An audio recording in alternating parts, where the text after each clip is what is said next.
ব্যস্ত জীবনে সুন্দর একটি দিন নিয়ে তোমাদের কাছে চলে আসলাম। আজ ছিল রথযাত্রা। তাড়াতাড়ি করে সবাই বলো জয় জগন্নাথ।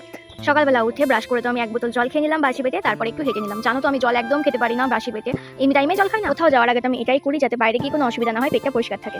হে guys, welcome back to my YouTube channel. So আজকে তো রথযাত্রা, তোমরা সবাই জানো। আমি এখানে সকাল সকাল স্নান টান করে চলে এসেছি। হ্যাঁ, ঠিক ধরেছে, আমরা রথ দেখতে যাবো, সেটা হচ্ছে গুপ্তিপাড়ায়। তো চলো দেখা যাক গিয়ে কি কি হয় না হয়। আমি তো ভীষণ এক্সাইটেড, কারণ এটা আমার ফার্স্ট টাইম গুপ্তিপাড়ায় যাওয়া। আর রথ আমি সেই ছোটবেলায় দেখেছি, অনেকদিন দেখিনি। তো চলো দেখা যাক। আমি পরবো এই সুন্দর গ্রাউন্ডটা। তো চলো, আমি বেশি ভালো ড্রেস পরছি না, কারণ ওখানে জল কাদা হবে, তার জন্য এটাই পরে নেবো। তো চলো একেবারে পরে নিই, তারপর তোমার সাথে দেখা হচ্ছে। ড্রেস পরে চলে এসেছি, এবার let's get the makeup. Makeup বলতে আর কি, তোমরা তো জেনেই গেছো, লিপস্টিক, কাজল, মাস্কারা, লাইনার ভেবে দেখছি। তো চলো এই প্রসেসটাই তাকে কমপ্লিট করা যাক। সানস্ক্রিন ইউজ করবো, আমার ভালো লাগে না ইউজ করতে, যাই হোক একটু শুনি সানস্ক্রিন ইউজ করে নেবো। আমি না মুখে কিছু দিলে পরে প্রচন্ড ওরকম ঘামতে থাকি, তার জন্য আমার মুখে কোনো ক্রিম ইউজ করতে ইচ্ছা করে না। যাই হোক, সানস্ক্রিনটা ইউজ করতেই হবে, রোদের মধ্যে করতে হবে অনেকটা। সো নাও সানস্ক্রিন ইউজ করা কমপ্লিট। এবার জরুরি ঘোষণা, আমি আজকে কাজল অ্যাপ্লাই করবো না। এই রোদের মধ্যে যাবো, এত ভিড়ের মধ্যে কাজল লেপটে বাজে জঘন্য দেখাবে। তো আর কি, মাস্কারা আর লাইনারটা একটু দিয়ে নেবো। তো চলো সেটাই করে নেওয়া যাক। ফার্স্টে আমি মাস্কারাটা অ্যাপ্লাই করে আসি। সো এই যে আমার এখানে মাস্কারা অ্যাপ্লাই করা হয়ে গেছে, এবার আমি একটু কাজল অ্যাপ্লাই করে নেবো। তো চলো কাজলটা অ্যাপ্লাই করে আসি।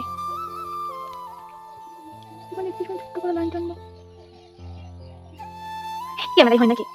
হ্যাঁ, আমার আইলাইনার পুরো কমপ্লিট। এবার এবার লিপস্টিক, ব্যাস আর কিছু তো করবো না। তো চলো এবার লিপস্টিকটা পরে নেওয়া যাক। লিপস্টিক বলতে আমি লিপ লাইনারটা দেবো, কারণ আমার এটা সেটা এত ভালো লেগেছে। ও মাই গড, আমি এটা করবো। ডান, লিপস্টিক পরা হয়ে গেছে। ডান, আমার কিন্তু লিপস্টিক পরা হয়ে গেছে। এবার এই কিউট লাইনারটা করে নেবো। তো চলো, চুলটা নিয়ে আমি এখনো কিছু ভেবে উঠিনি, আমার চুল এখন তো ভিজা শোকায়নি। তো আমার সাথে যারা যারা যাবে তারা এখনো কেউ রেডি হয়নি, সবাই রেডি হচ্ছে।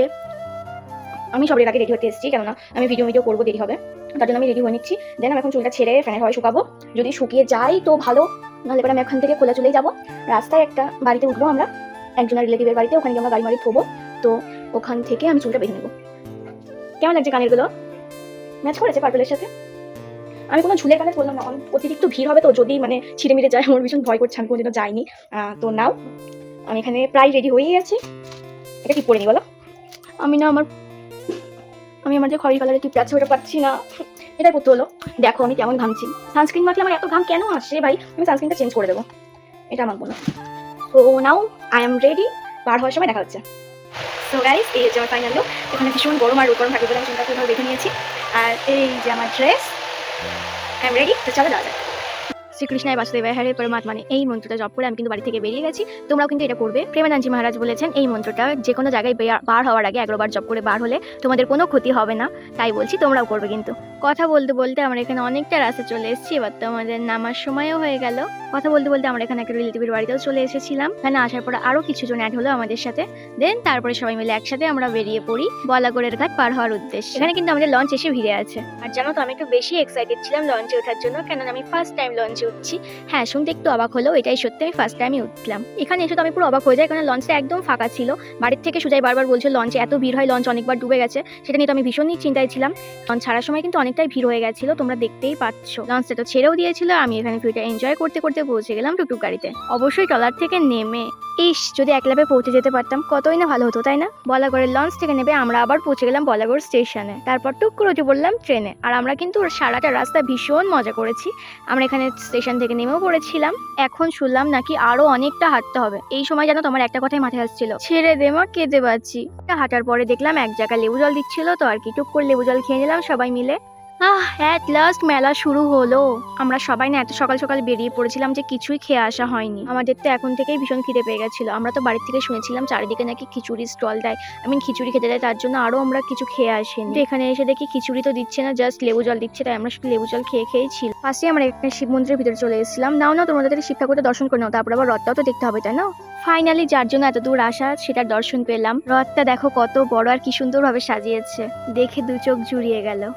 এই হচ্ছে রথের দড়ি, আর আমার হাতেও দেখো ধরছে না, এত মোটা দড়িটাতে তো আমি এখান থেকেই প্রণাম করে নিলাম, কারণ আমি জানি যে এত ভিড় যে আমি টানতে পারবো না দড়িটা। নাও এবার একটু জুম করে ঠাকুরের দর্শন করে নাও তো। আর সবাই বলল জয় জগন্নাথ। রথের টান হলে তো অনেকটা দেরি ছিল, তার জন্য সবাই বললো চলো পাশে একটা মন্দির থেকে তোমাকে ঘুরিয়ে নিয়ে আসি। এই হচ্ছে সেই মন্দিরটা। সত্যি কথা বলতে বাইরের থেকে তো আমি কিছুই বুঝতে পারিনি, কিন্তু ভেতরে আসার পরে আমার মুখ দিয়ে শুধু একটা কথাই বার হয়েছিল, সেটা হচ্ছে ওয়াও। তোমরা শুধু এই লোকটার কথা শোনো, কি সুন্দর, আমার না হেভি লাগছে। একটু গরমে কালো লাগছে কিন্তু কোনো ব্যাপার না, ফিল্টার মেরে নেবো। হ্যাঁ, এই হচ্ছে তো সুন্দর মন্দির। আর সবার থেকে বড় কথা এত শান্তি এই জায়গাটায়, আমি যে কি বলবো, আমি মানে আমার মুখে ভাষা নেই কোনো। আমি তো ফার্স্ট টাইম দেখলাম আর আমার এত ভালো লাগলো, জাস্ট বলার বাইরে।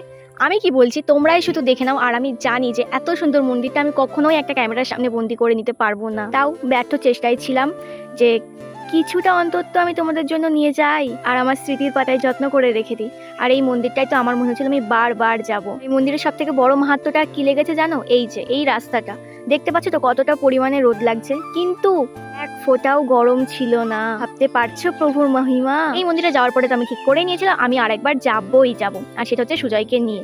এত সুন্দর মন্দির আমি বারবার কেন 1000 বার দেখতে চাই। তোমরা যদি আমার কথা বিশ্বাস করো তাহলে আমি বলবো প্লিজ তোমরা একবার অবশ্যই ঘুরে এসো। মন্দিরটায় অনেকক্ষণ ঘোরার পরে একটু ছবি ভিডিও করার পরে আমরা বেরিয়ে যাই মন্দির থেকে। কিন্তু সত্যি কথা বলতে আমার একটু ইচ্ছা করছিল না বার হয়ে আসতে। মন্দিরের সাথে একটি আশ্রম ছিল, আমরা ওখানে একটু বিশ্রামের জন্য দাঁড়াই। আর জানো তো মন্দিরের সাথেই ছিল বলে কি আমি জানি না, কিন্তু এখানেও ভীষণ ভীষণ ভীষণ শান্তি ছিল। রথ দেখতে গিয়ে আমি কিছু পাই আর না পাই, আমি একটা কথা অবশ্যই বলবো, শান্তিটা আমি একদম ভরে ভরে পেয়েছি। এই আশ্রমেই কিন্তু ছিল রথের ঘোড়া, আর সেই ঘোড়াটাই নিয়ে যাচ্ছে কিন্তু সবাই মিলে রথের কাছে। একটু পরে টান শুরু হবে, তার আগে আমরা একটু বিশ্রাম নিয়ে নিচ্ছিলাম, কিন্তু এখানে বিশ্রাম কম ইয়ার্কি বেশি মারছিলাম। এখানে তো আমরা টান দেখার জন্য চলেও এসেছিলাম, আর দেখো কতটা পরিমাণে ভিড়। আমি আগেই বলেছিলাম যে এখানে অনেকটা ভিড় হবে। আমি তো এখানে রথের কাছে পর্যন্ত যেতে পারছি না, আমি রথের দড়ি কিভাবে টানবো তোমরাই বলো। আর জানো তো এখানে না একজন ড্রোন উড়িয়েছিল, তোমরা দেখো আমি কেমন ছ্যাবলাচ্ছি। এসব কি মানা যায় তুমি বলো? রথ দেখতে গিয়েও শান্তি নেই, হ্যাঁ এখানেও ছ্যাবলাতে শুরু করে দিয়েছি। এখানে আবার দেখো কতগুলো ছেলে, এটাকে কি বলে আমি ঠিক জানি না, কিন্তু দেখতে বেশ ভালোই লাগছিল। একজনের ঘাড়ের উপরে একজনা উঠছিল, আর তারপর একটুখানি ব্যালেন্স করার পরেই পড়ে যাচ্ছিল। এটা কিন্তু ভীষণ ফানি ছিল। তো আগেই বলেছিলাম যে আমরা কেউ খেয়ে যাইনি, তার জন্য আমাদের সবারই শরীরটা খারাপ হয়ে গেছিল, তার জন্য আমরা কেউই টান দেখতে পারি। অনেকক্ষণ দাঁড়িয়ে থাকার পরেও যখন টান শুরু হলো না, তখন আমরা আবার সেই আশ্রমে ফিরে যাই। অনেকক্ষণ বিশ্রাম নেওয়ার পরে আমরা ওখান থেকে বেরিয়ে যাই। জল কাদা আর ভিড়, ভীষণ বৃষ্টি হচ্ছিল, তার জন্য আমরা কোনো রকম ভিডিও কন্টিনিউ করতে পারিনি। একটু কিছু মেলা ঘুরে নিয়ে আমরা চলে যাই খাওয়ার ওখানে। আর জানো তো খাওয়ার ওখানে এত পরিমাণে ভিড় ছিল যে আমরা ভাবলাম আজকে আর আমাদের খাওয়া হবেই না। তারপরে আর কি যা হয় করে একটুকুনি কুস্তি করে আমরা খেয়ে নিয়েছিলাম। আমি খাওয়ার ওখানে একটুখানি ক্লিপ নিয়েছিলাম, দেন বার হওয়ার পরে আমরা ক্লিপগুলো নিচ্ছিলাম। আবার আমরা লঞ্চে পৌঁছে গেছিলাম। সত্যি কথা বলতে আমরা যা মজা করেছি তার কিছুই ছিল না এই ভিডিওটাতে। আমি যখনই ভিডিও অন করতে যাচ্ছিলাম সবাই চুপ, আর কেউই ক্যামেরার সামনে কমফোর্টেবল ফিল করে না। কি অবস্থা দেখো, এখন বাড়িতে ফিরলাম 5টার সময়, ঘরে তালা মেরে। কি ভাবছিলে এখানেই ভিডিও শেষ? না ভাই না, বাড়িতে এক মাথা ক্লান্তি নিয়ে ফেরার পরে আমি 5 মিনিটের ভিতরে আবার রেডি হয়ে বেরিয়ে পড়ি। কোথায় যাচ্ছি দাঁড়াও, একটু পরেই তোমরা জানতে পারো। তোমরা একটু বলো তো কেমন লাগছে আমাকে। রাস্তায় যেতে যেতে আমরা তো আবার একটা রথ দেখে নিলাম, আর এখানেও ভালোই ভিড় ছিল। আর এই রথটা এসেছিল মাসির বাড়িতে। আজকে যেহেতু রথের দিন ছিল, তাই রথ দেখাটা একটা নর্মাল ব্যাপার হয়ে দাঁড়িয়েছিল আমার কাছে। আমি পৌঁছে গেছিলাম আমার মামা শ্বশুরের বাড়িতে। আর জানো তো আমার শ্বশুর বাড়ির লোকেরা আমার দিকে এমনভাবে তাকিয়েছিল, মামি শাশুড়িরা, যে আমার তো ভীষণ লজ্জা করছিল ভিডিও ক্লিপ নিতে। আমি জাস্ট এই 3টে ক্লিপ নিয়ে ছেড়ে দিয়েছি, আমি কোনো ক্লিপ নিইনি।